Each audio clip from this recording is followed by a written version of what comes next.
Christmas is here, and in the Danish countryside, large green non-partisan Christmas trees are beginning their long journey to families' homes.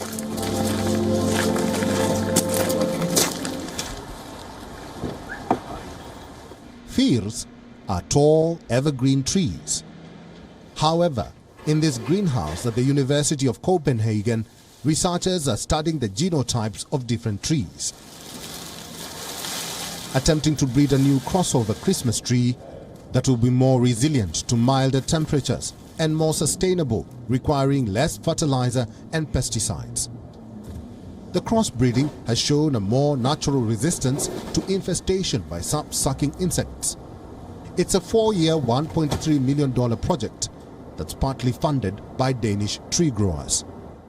If you get better genetic plant material, you probably get a higher number of saleable trees, and you live by saleable trees.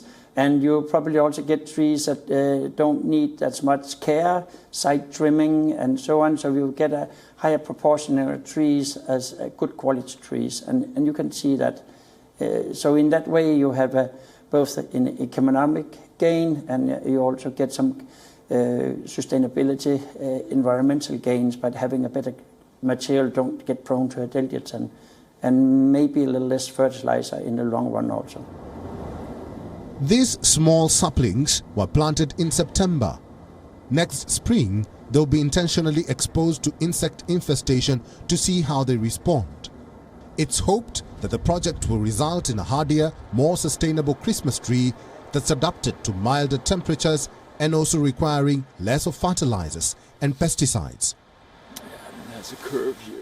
Researchers should see the results in about 3 years' time. On the outskirts of Copenhagen is this hybrid forest. These crossover trees have been growing since 2017. It's from here that the researchers harvest cutting material for their experiment.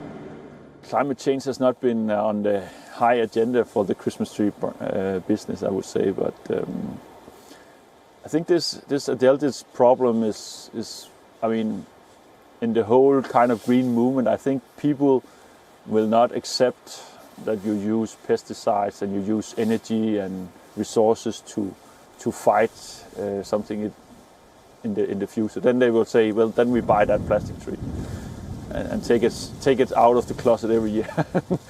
It's the same then. While growers say the non-partisan used by most Danish producers is proving resistant to warmer temperatures and drought, even the Christmas tree industry is considering how climate change and the drive to be more sustainable will impact its business. 2 surveys in US had shown that it is sustainable, at least compared to a plastic tree or fake tree. So I think it is. It's true we accumulate some 18 kilogram of carbon dioxide per tree, but we also use some, bringing out fertilizer and everything. So I think it's a plus. But how big a plus, I don't know for sure in Denmark for now. For now, the demand for natural Christmas trees remains strong.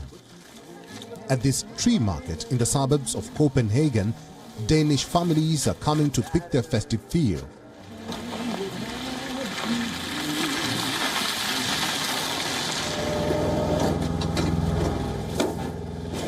Festive firs are big business in Denmark.